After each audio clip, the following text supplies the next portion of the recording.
Salut tout le monde, ici Uchiha, j'espère que vous allez bien. Comme d'habitude, voilà la vidéo récapitulative du chapitre 12 de Boruto Double Vortex. Le chapitre est disponible sur Manga Plus et sur notre page Facebook Le Monde des Shinobi Page. Le chapitre commence avec Boruto faisant face à Hidari, tenant toujours Himawari dans son autre bras. La petite s'est endormie, faut dire que Juro n'est pas allé des mains mortes. Boruto demande à Konohamaru de prendre soin de Hima le temps de s'occuper de Hidari. En même temps, les hostilités ont été lancées par ce dernier. Boruto utilise une nouvelle technique Phyton pour repousser Hidari.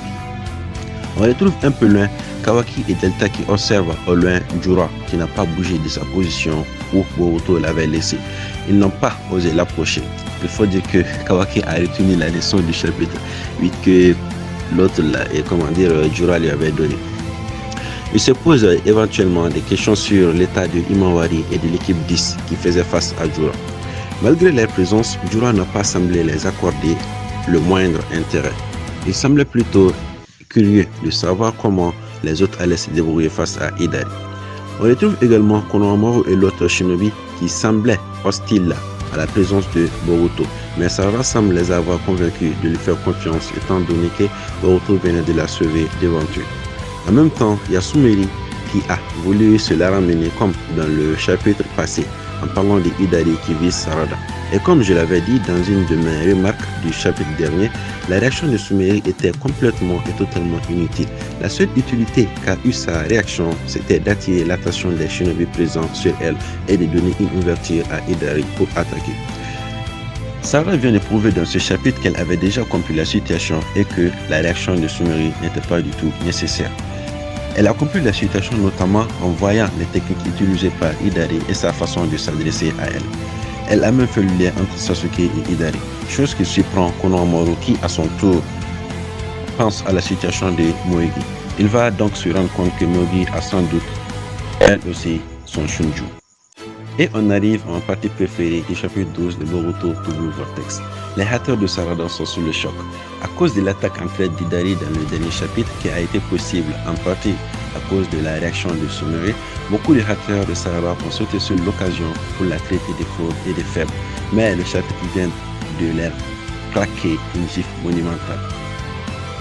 Par ailleurs, la rapidité et la facilité avec laquelle Boruto et Sarada ont coordonné les actions, c'était vraiment un truc de ouf. Sarada a dit on va les défoncer comme ça, Boruto a dit ok on va les défoncer comme ça, et au final ils l'ont défoncé comme ça. J'ai tellement aimé le truc que c'est pas possible. En plus d'illuminer les classes d'esprit présents, Boruto a pu préparer sa technique grâce à Sarada qui a su tenir tête à Hidari et à le balancer à Boruto jusqu'à il le fallait. La petite a juste prouvé qu'elle n'était pas du tout une fraude. Les circonstances ont fait qu'elle avait baissé sa garde la dernière fois.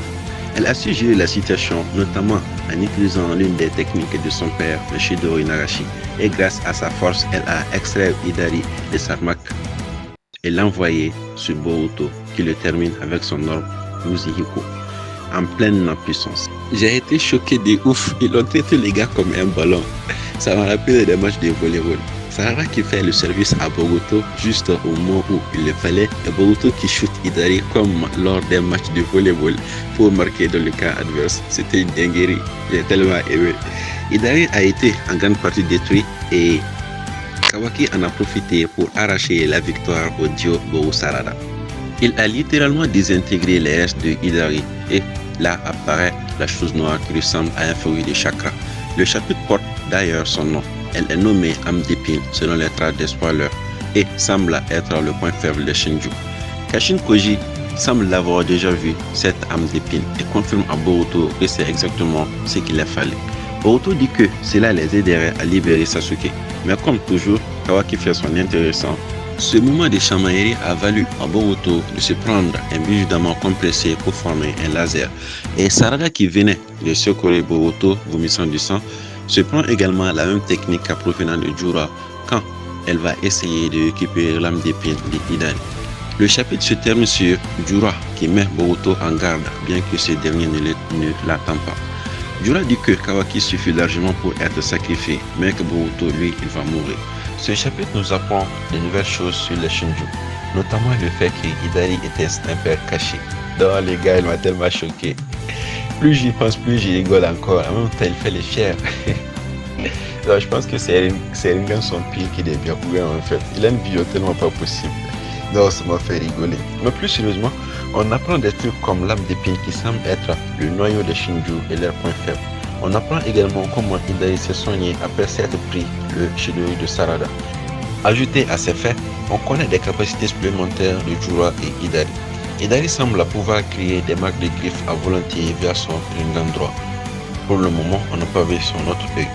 Et Jura semble pouvoir créer des bijoux d'amant de son Rinnegan droit et de son Rinnegan gauche et semble pouvoir les compresser et en faire un laser. Le chapitre se termine sur le retrait de Jura et Hidari.